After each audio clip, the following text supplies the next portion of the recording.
This is Dr. Elinor Robin. I'm a divorce mediator in Boca Raton, Florida, and I want to thank you for coming to this videotape. This is the third videotape in a series of 3 videotapes, and today I want to focus a little bit on the beginning and the end of divorce. When I say the beginning, I want to kind of look at the process, how things go. A husband and a wife decide they want to get divorced. Sometimes only one of them decides they want to get divorced. And typically, that person will end up starting with an attorney. So that one person hires an attorney, they go to the attorney, and the attorney files a petition with the court. When the second person gets the petition, gets served on them, they then go and hire another attorney who files an answer. And then the attorneys go, I'm not the best speller, and then the attorneys go through a process of discovery. They try to gather information, a lot of it financial information. The attorney's perspective basically is, I want to protect my client's legal rights, I want to limit my client's legal liabilities, and so in order to do that, the attorney typically takes the position that the other side may be trying to hide things. And so the process can sometimes get very, very ugly. Ultimately, when the attorneys are done with their research and their discovery, depositions, interrogatories, etc., ultimately the case ends up in mediation. And in mediation, the parties and their attorneys sit and discuss the case and hopefully come to some resolution. In Florida, only a very small percentage of cases actually goes to trial in divorce. In other states, the percentage may be higher because the other state might not be as mediation friendly as we are. But as time passes, more and more people and more attorneys are receptive to the mediation process.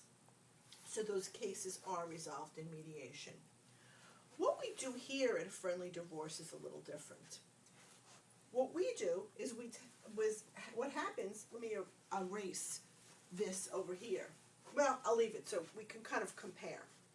What happens in a friendly divorce is a husband and a wife come in together. Husband and wife. They come in together, they sit down, and they start talking about what it is that they have. Often they're missing critical pieces of information. They may not know what their retirement accounts are worth. But instead of doing that discovery process through attorneys, the husband and wife go out and gather the information on their own. They go out and do their own research. And then they come back in, and that's when they enter into mediation. How are we going to divide things up? When they do, we write up an agreement for them, and that's basically the end.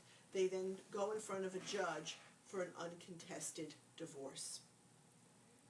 So when you and your soon-to-be ex are considering which process do you want to use, you should be aware that there is really no one-size-fits-all process for people going through divorce.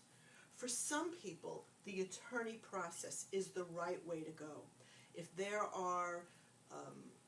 one person feels intimidated or coerced, the attorney process is necessary because it's necessary for somebody to have that legal advocate.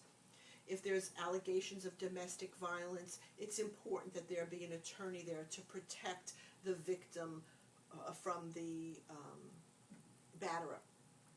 If someone is completely unaware of what the financial resources of the family are, they probably want to have an attorney do some research for them. But if parties are more informed, they're aware of what they have, they're able to sit down with assistance and negotiate and come to some kind of resolution, they probably can go through a process very much like the one we offer at A Friendly Divorce. And there are mediators around the country who can help people do this, save money and save heartache. Okay. Once you've made it through that legal divorce, well, actually even before you've made it through that legal divorce, from the very beginning, as soon as you know you're going to get divorced, you know what you have to do legally. I just talked about it. There are some other things that you can do that are going to help you be a success on the other end of the side. And the first one is call a truce with your ex. It doesn't matter if your ex isn't ready. If you have children, it's critical that you say to your ex, we are always going to be a family. We're going to be grandma and grandpa to the same babies. And so I want to find solutions that work for both you and for me and for our children. That's number one. Call a truce with your ex. And stick to that mantra. I want to find solutions that work for you and for me and for our children. Number two, strive to be your best. Divorce is a time of assessment. Look at yourself. Where did you go wrong in this marriage? Where could you make better choices the next time? Right? So number two, look at yourself, create an action plan. Where do I want to go here? And keep focused on being your best you. Number three, don't jump into the next relationship. Give yourself time to heal. Give yourself time to assess what it is that you want and where it is that you want to go. The second marriages have a much higher rate of survival when there's at least 5 years in between the end of a first marriage and the start of a second marriage. So give yourself time. Number four, create a support system. And you want to utilize your old friends, your old relatives, as well as some new people into that support system.